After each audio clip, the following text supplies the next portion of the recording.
Hello students, कल मैंने अपनी क्लास शुरू की थी क्लास 10 से। आज हम शुरू करेंगे क्लास 12 को। आज क्लास 12 का फर्स्ट डे है। जैसे मैंने 10th में भी एक इंटरेस्टिंग चैप्टर शुरू किया था, वैसे 12th में भी कुछ चैप्टर बोरिंग है, कुछ चैप्टर इंटरेस्टिंग है। तो आज हम एक इंटरेस्टिंग चैप्टर से शुरुआत करेंगे।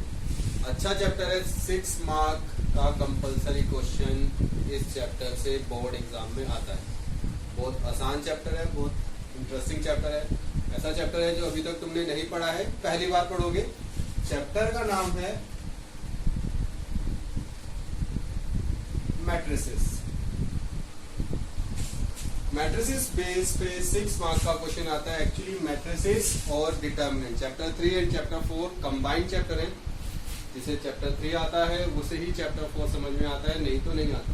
दोनों का मिक्स होके क्वेश्चन 6 मार्क्स का बोर्ड एग्जाम में जरूर आता है, कंपलसरी। तो चैप्टर पढ़ना बहुत इजी चैप्टर है और तुम्हारे 6 मार्क्स कंफर्म कर देगा। मैट्रिसेस एक्चुअली होता क्या है? मैट्रिसेस होता है एन अरेंजमेंट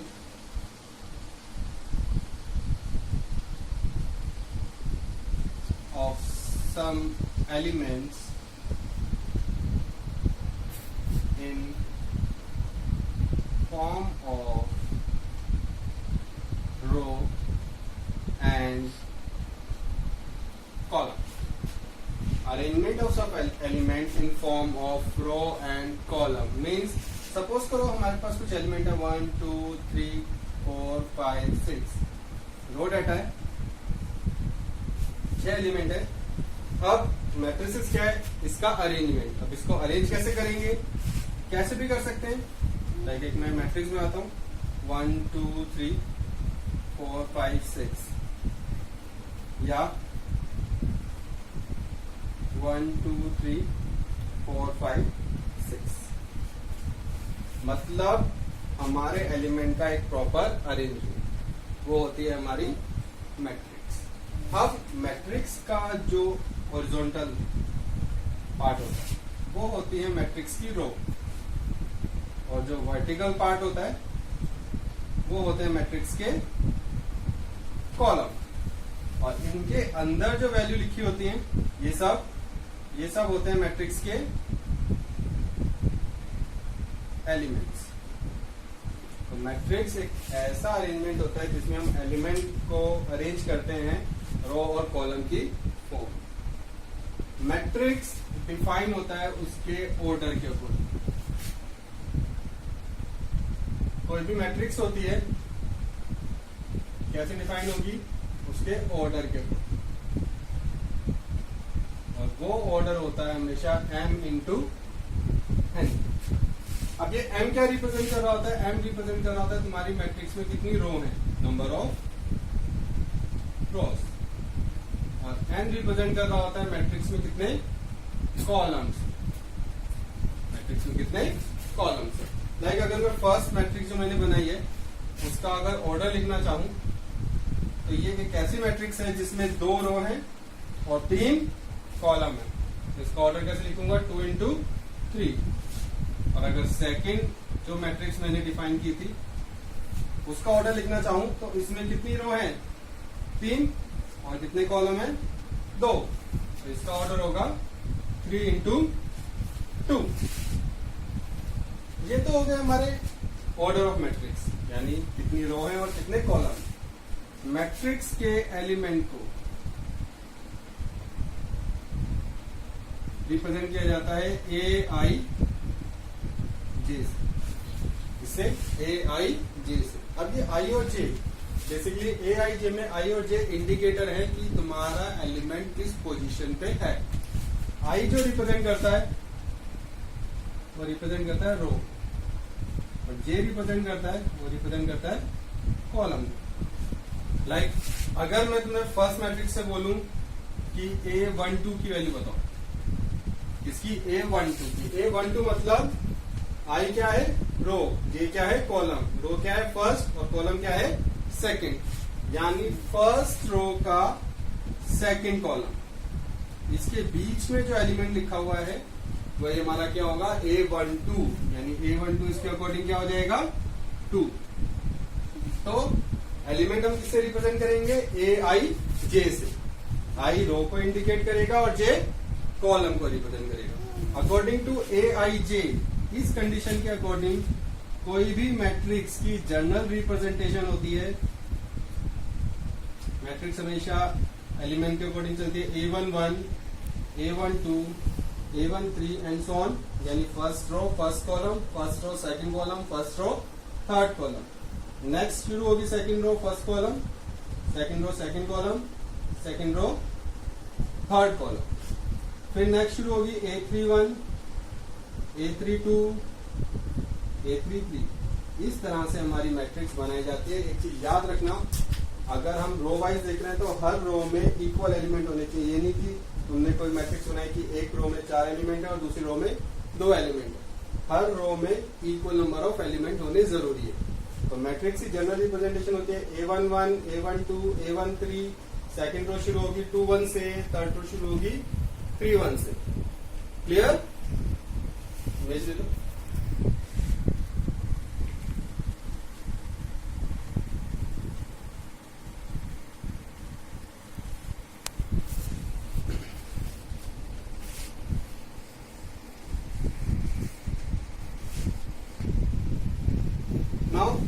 अब मैट्रिक्स के अरेंजमेंट के हिसाब से, उसके रिप्रेजेंटेशन के हिसाब से मैट्रिक्स को कैटेगराइज किया हुआ है। अलग अलग टाइप की मैट्रिक्स होती हैं। सबसे पहले रो मैट्रिक्स। अब ये बेसिकली रो मैट्रिक्स का मतलब क्या है? रो मैट्रिक्स से सीधा सीधा समझ जाना चाहिए ऐसी मैट्रिक्स जिसमें एक सिंगल रो है। मीन्स अगर हम उसके अंदर एलिमेंट लिखते हैं, एलिमेंट की क्वांटिटी कितनी भी हो पर रो एक सिंगल होगी, यानी सिंगल रो। ऑर्डर देखेंगे तो 1 into n, मतलब एक रो और नंबर ऑफ कॉलम चाहे कितने भी हो। सेकंड मैट्रिक्स होती है कॉलम मैट्रिक्स। कॉलम मैट्रिक्स जैसे इसका उल्टा,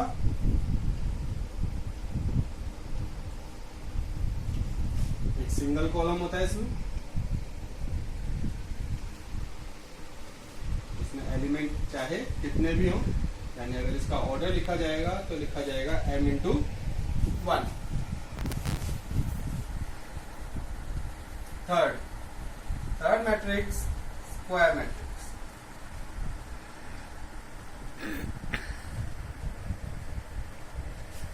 अब स्क्वायर मैट्रिक्स तो पहले ही पता है स्क्वायर का मतलब क्या होता है, जिसकी सारी साइड्स आपस में इक्वल होती है।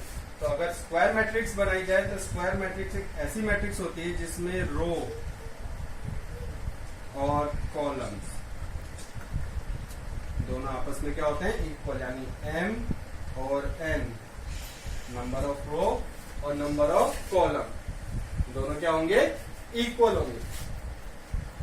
अगर एग्जांपल बनाया जाए like A B C general value ले लें,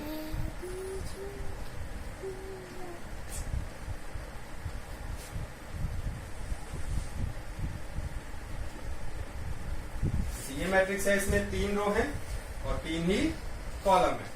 इस मैट्रिक्स को देखेंगे 2 रो है और 2 ही कॉलम है, यानी इसका ऑर्डर अगर देखा जाए तो 3 into 3 है, इसका ऑर्डर 2 into 2 है। तो स्क्वायर मैट्रिक्स एक ऐसी मैट्रिक्स होती है जिसमें रो और कॉलम दोनों हमेशा क्या होते हैं इक्वल हो। अब स्क्वायर मैट्रिक्स के बाद स्क्वायर मैट्रिक्स में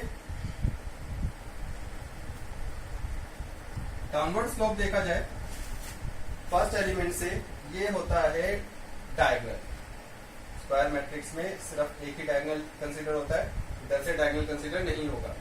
डाउनवर्ड स्लोप में ए ई और आई अगर एलिमेंट को देखा जाए तो ये क्या element of diagonal. Square matrix के बाद जो डायगोनल मैट्रिक्स होती है, डायगोनल मैट्रिक्स एक ऐसी स्क्वायर मैट्रिक्स होती है जिसमें अदर देन डायगोनल सारे एलिमेंट क्या होते हैं 0, यानी सिर्फ डायगोनल में एलिमेंट होते हैं, बाकी सारे एलिमेंट क्या होते हैं? 0 होते हैं। डायगोनल के बाद next matrix scalar matrix. Scalar matrix type of diagonal matrix ही होती है, पर उसके डायगोनल आइडेंटिकल होते हैं, यानी सेम होते हैं।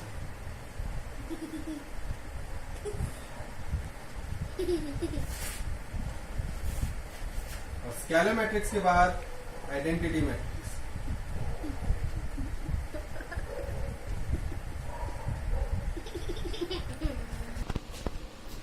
Next matrix identity matrix. अभी identity matrix type of scalar matrix ही होती है, पर इसके डायगोनल हमेशा 1 होते हैं और कुछ नहीं होंगे, सिर्फ 1 होंगे और अदर सारे एलिमेंट क्या होंगे? 0 होंगे। स्केलर मैट्रिक्स डिपेंड करता है कितना रो और कितना कॉलम है, तो उसे लिखेंगे जैसे इसमें 3 रो एंड 3 कॉलम है, तो ऐसी आइडेंटिटी मैट्रिक्स को लिखेंगे I3। सेम अगर 1 0 0 1 स्केलर मैट्रिक्स ऑफ ऑर्डर 2 है, तो इसको लिखेंगे I2, identity matrix of order 2। तो बेसिकली ये 6 टाइप की मैट्रिक्स है जो स्टार्टिंग में पढ़ोगे। उसके बाद आगे भी मैट्रिक्स आएंगी, सिमेट्रिक, स्क्यू सिमेट्रिक, लेकिन स्टार्टिंग में हम इन्हीं मैट्रिक्स को कंसीडर करेंगे। ठीक है, क्लियर? अब पहली जो एक्सरसाइज है, जो आज का बेसिक है, उसमें हम क्वेश्चन करते हैं।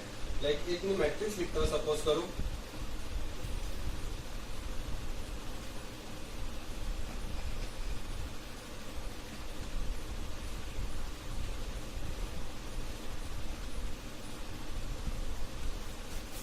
एक मैट्रिक्स है, इस नंबर में ऐसा क्वेश्चन आ जाता है, और सपोज करो हमें कुछ चीजें दे रखी हैं जो हमें फाइंड करनी है।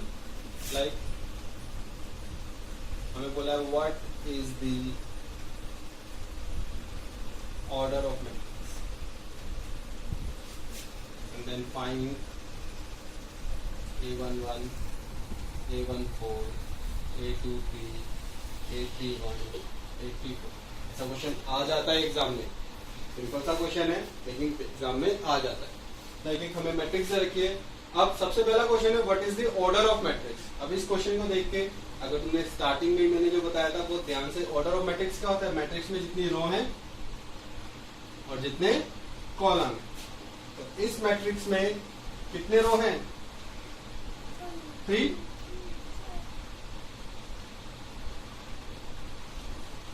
और कॉलम कितने हैं?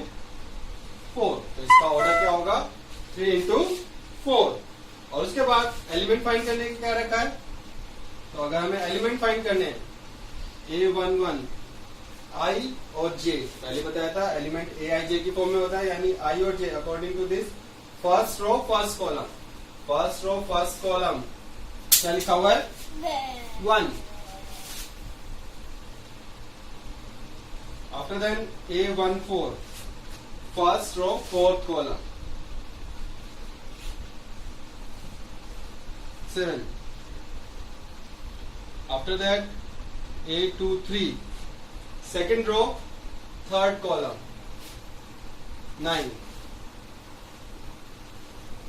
31 third row first column and then third row fourth column। तो सारे एलिमेंट आराम से लोकेट हो सकते हैं, सारे एलिमेंट आराम से आइडेंटिफाई हो सकते हैं अकॉर्डिंग टू उसकी पोजीशन। क्लियर? एक नंबर में ऐसा क्वेश्चन आ जाता है। और कई बार क्वेश्चन आ जाता है, सपोज करो एक क्वेश्चन और लिखते हैं, if there are 18 elements, how many possible matrices can be drawn from these 18 elements।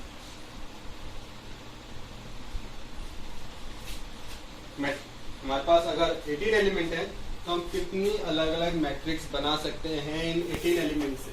तो मैट्रिक्स बनती है अकॉर्डिंग टू उसके ऑर्डर। ऑर्डर मैंने बताया था m इंटू n, यानी 18 को हम कितनी तरह से फैक्टर की फॉर्म में चेंज कर सकते हैं, उतनी ही उसकी मैट्रिसेस ड्रॉ हो सकते हैं. लाइक अकॉर्डिंग टू ऑर्डर 18 के हम क्या क्या ऑर्डर बना सकते हैं, 1 इंटू 18,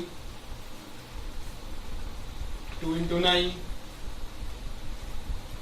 3 इंटू 6, 6 इंटू 3, 9 इंटू 2 या 18 इंटू 1. यानी 1 row 18 column, 2 row 9 column, 3 row 6 column, 6 row 3 column, 9 row 2 column, 18 row 1 column. तो कितनी मैट्रिक्स कंस्ट्रक्ट हो सकते हैं, we can construct 1 2 3 4 5 6 different matrices. Question आ जाता है एग्जाम में, 1 मार्क में, ऑप्शन में भी आ सकता है, फिल इन द ब्लैंक्स में भी आ सकता है. क्लियर है?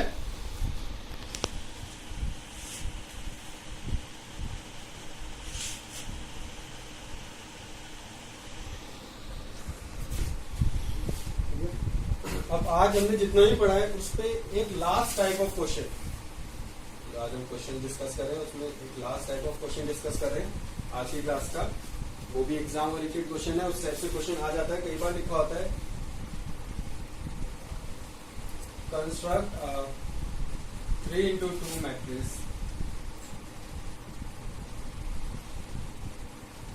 Where element aij equal to I plus j whole square upon 2. कई बार ऐसा क्वेश्चन आ जाता है एग्जाम में. लिखा है एक मैट्रिक्स कंस्ट्रक्ट करनी है 3 इंटू 2. 3 इंटू 2 मतलब ऐसी मैट्रिक्स जिसमें 3 रो हैं और 2 कॉलम है, और उसके जो एलिमेंट है वो एक कंडीशन सेटिस्फाई कर रहे हैं. वो कंडीशन है I plus J whole square upon 2. यानी एलिमेंट के बीच में I और J के बीच में एक रिलेशन बन रहा है I plus J whole square upon 2. ऐसा क्वेश्चन भी एग्जाम में कई बार आ जाता है. लाइक अगर मैंने तुम्हें जनरल रिप्रेजेंटेशन बताई थी किसी भी मैट्रिक्स की, कैसे रिप्रेजेंट होती है मैट्रिक्स, 3 रो और 2 कॉलम, 3 रो और 2 कॉलम. तो हमें एक ऐसी मैट्रिक्स बनानी जिसमें 3 रो, मैट्रिक्स शुरू होते हैं A11 A1 2, क्योंकि 2 कॉलम बनानी है तो 2 ही एलिमेंट होंगे हर रो में. 2 1 2 2, 3 1 3 2. यही बताया था मैंने मैट्रिक्स बनाते टाइम. अब हमारा एलिमेंट ए आई जे किस फॉर्म में है, I plus J whole square upon 2. तो हम क्या करेंगे, सिर्फ हमें पहले बताया फर्स्ट I का इंडिकेटर होता है, सेकंड J का इंडिकेटर होता है. यानी जो पहला एलिमेंट है उसमें I भी 1 है, J भी 1 है, whole square upon 2. Second element I1 है, J2 है, whole square 2. Third element I2 है, J1 है, whole square 2. 2 plus 2 whole square 2. 3 plus 1 whole square 2. 3 plus 2 whole square upon 2. तो हमारी मैट्रिक्स कंस्ट्रक्ट हो जाएगी 1 प्लस 1 2, 2 स्क्वायर 4, 4 अपॉन 2 हो जाएगा 2. 1 प्लस 2 3, 3 स्क्वायर 9, ये 9 upon 2, 2 plus 2 4, 4 square 16 8. 3 plus 1 4, 4 square 16 upon 2 8. 3 plus 2 5, 5 square 25, 25 upon 2. तो हमारी हो गई एक मैट्रिक्स कंस्ट्रक्ट. तो आज जो हमने टॉपिक्स पढ़ा था उस पे रिलेटेड यही 3 टाइप के क्वेश्चंस अगर आते हैं तो एग्जाम में आ सकते हैं 1 मार्क में, क्योंकि स्टार्टिंग है क्वेश्चंस की, चैप्टर की स्टार्टिंग है. नेक्स्ट क्लास में जब हम पढ़ेंगे तो ऑपरेशंस पढ़ेंगे, जहां से हमारा ये चैप्टर मेन स्टार्ट होगा. अभी सिर्फ तुम्हें समझाया गया है कि मैट्रिक्स होती कैसी और बनाई कैसे जाती है. नेक्स्ट क्लास में हम समझेंगे कि कैसे वो सॉल्व की जाती है. आज मैं तुम्हें मैट्रिसेस के इस टॉपिक से रिलेटेड वर्कशीट सेंड कर दूंगा, ग्रुप में जाना आराम से सर्च करना और प्रैक्टिस करना। याद रखना, स्टे होम स्टे सेफ। कहीं जाना नहीं है, कहीं बाहर नहीं जाना, कुछ नहीं करना, अपनी पढ़ाई करनी है, घर पे रहो, अच्छे से रहो। चलो बाय।